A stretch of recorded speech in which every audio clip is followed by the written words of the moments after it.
Et quoi, charmante Élise? Vous devenez mélancolique, après les obligeantes assurances que vous avez eu la bonté de me donner de votre foi? Je vous vois soupirer, hélas, au milieu de ma joie. Est-ce du regret, dites-moi, de m'avoir fait heureux?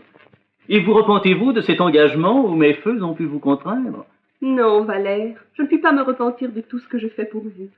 Je m'y sens entraînée par une trop douce puissance, et je n'ai même pas la force de souhaiter que les choses ne fussent pas.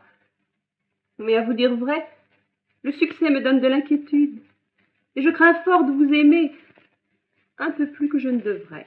Et que pouvez-vous craindre, Élise, dans les bontés que vous avez pour moi? Hélas, 100 choses à la fois, l'emportement d'un père, les reproches d'une famille, les censures du monde. Mais plus que tout, Valère, le changement de votre cœur, et cette froideur criminelle dont ceux de votre sexe paient le plus souvent les témoignages trop ardents d'un innocent amour. Oh, ne me faites pas ce tort de juger de moi par les autres. Soupçonnez-moi de tout, Élise, plutôt que de manquer à ce que je vous dois. Je vous aime trop pour cela, et mon amour pour vous durera autant que ma vie. Ah, Valère, chacun tient les mêmes discours. Tous les hommes sont semblables par les paroles, et ce n'est que les actions qui les découvrent différents. Puisque les seules actions font connaître ce que nous sommes, attendez donc au moins à juger de mon cœur pareil, et ne me cherchez point des crimes dans les injustes craintes d'une fâcheuse prévoyance. Ne m'assassinez point, je vous prie, par les sensibles coups d'un soupçon outrageux, et donnez-moi le temps de vous convaincre par 1000 et 1000 preuves de l'honnêteté de mes feux. Hélas, qu'avec facilité on se laisse persuader par les personnes que l'on aime. Oui, Valère, je tiens votre cœur incapable de m'abuser. Je crois que vous m'aimez d'un véritable amour et que vous me serez fidèle. Je n'en veux point du tout douter, et je retranche mon chagrin à l'appréhension du blâme qu'on pourra me donner. Mais pourquoi cette inquiétude? Je n'aurais rien à craindre si tout le monde vous voyait des yeux dont je vous vois, et je trouve en votre personne de quoi avoir raison aux choses que je fais pour vous. Mon cœur, pour sa défense, a tout votre mérite, appuyé du secours d'une reconnaissance où le ciel m'engage envers vous. Je me représente à toute heure ce péril étonnant qui commença de nous offrir au regard l'un de l'autre, cette générosité surprenante qui vous fit risquer votre vie pour dérober la mienne à la fureur des ondes, ces soins pleins de tendresse que vous me fîtes éclater après m'avoir tiré de l'eau, et les hommages assidus de cet ardent amour que ni le temps ni les difficultés n'ont rebuté, et qui, vous faisant négliger, et parents et patrie, arrête vos pas en ces lieux, y tient en ma faveur votre fortune déguisée, et vous a réduit pour me voir à vous revêtir de l'emploi de domestique de mon père. Tout cela fait chez moi sans doute un merveilleux effet, et c'en est assez à mes yeux pour me justifier l'engagement où j'ai pu consentir. Mais ce n'est pas assez peut-être pour le justifier aux autres, et je ne suis pas sûre qu'on entre dans mes sentiments. De tout ce que vous avez dit, ce n'est que par mon seul amour que je prétends auprès de vous mériter quelque chose. Et quant aux scrupules que vous avez, votre père lui-même ne prend que trop de soin de vous justifier à tout le monde. Et l'excès de son avarice, et la manière austère dont il vit avec ses enfants, pourraient autoriser des choses plus étranges. Pardonnez-moi, charmante Élise, si j'en parle ainsi devant vous.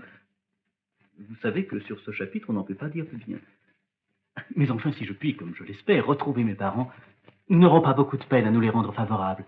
J'en attends des nouvelles avec impatience, et j'en irai chercher moi-même si elles tardent à venir. Ah, Valère, ne bougez d'ici, je vous prie, et songez seulement à vous bien mettre dans l'esprit de mon père. Vous voyez comme je m'y prends, et les abois de complaisance qu'il m'a fallu mettre en usage pour m'introduire à son service. Sous quel masque de sympathie et de rapport de sentiment je me déguise pour lui plaire, et quel personnage je joue tous les jours avec lui afin d'acquérir sa tendresse. J'y fais des progrès admirables, et j'éprouve que, pour gagner les hommes, il n'est point de meilleure voie que de se parer à leurs yeux de leurs inclinations, que de donner dans leurs maximes, encenser leurs défauts et applaudir à ce qu'ils font. On n'a que faire d'avoir peur de trop charger la complaisance, et la manière dont on les joue a beau être visible, les plus fins toujours sont de grandes dupes du côté de la flatterie, et il n'y a rien de si impertinent et de si ridicule qu'on ne fasse avaler lorsqu'on l'assaisonne en louange. La sincérité souffre un peu au métier que je fais. Il faut bien s'ajuster à eux. Et puisqu'on ne saurait les gagner que par là, ce n'est pas la faute de ceux qui flattent, mais de ceux qui veulent être flattés.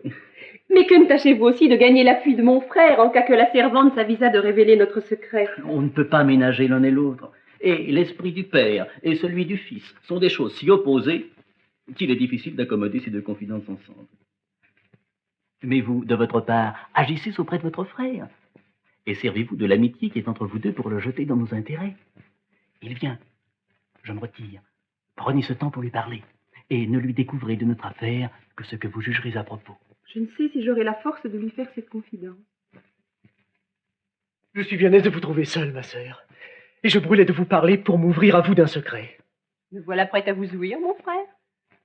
Qu'avez-vous à me dire? Bien des choses, ma sœur, enveloppées dans un mot. J'aime. Vous aimez? Oui, j'aime. Mais avant que d'aller plus loin, je sais que je dépends d'un père et que le nom de fils me soumet à ses volontés.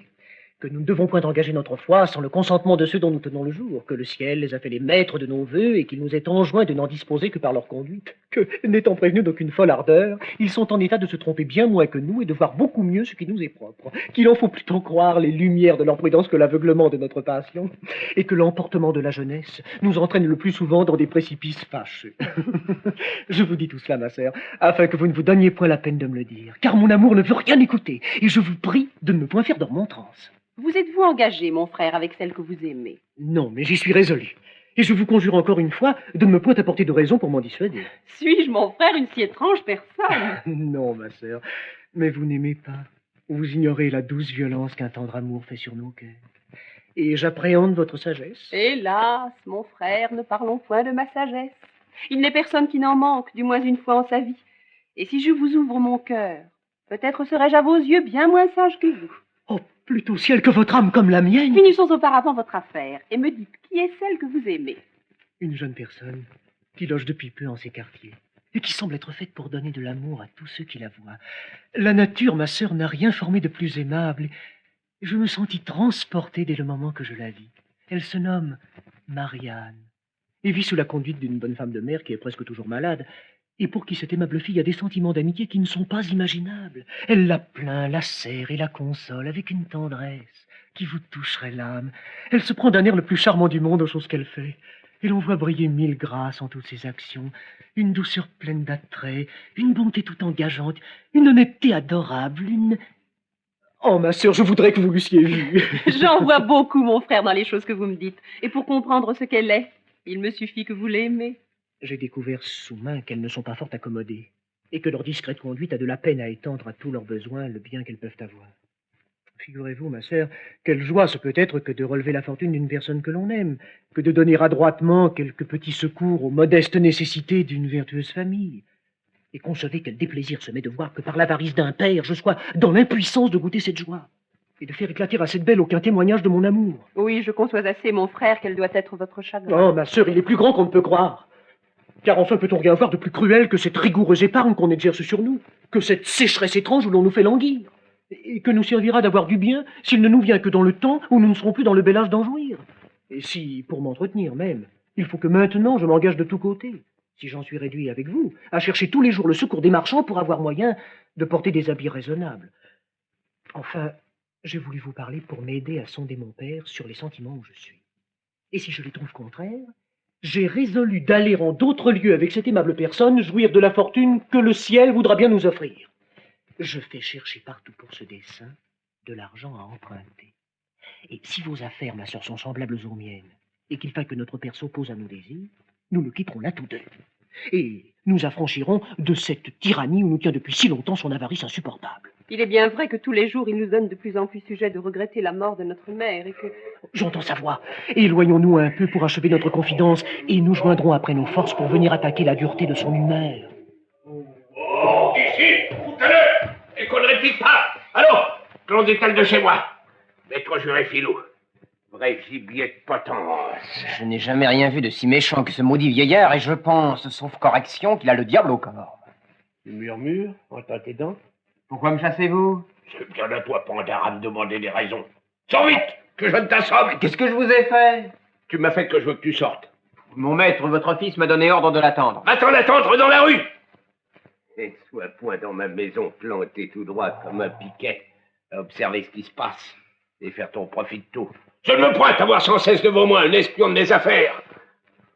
Traître, dont les yeux maudits assiègent toutes mes actions, dévore ce que je possède et furette de tous côtés pour voir s'il n'y a rien à voler. Comment diantre voulez-vous qu'on fasse pour vous voler?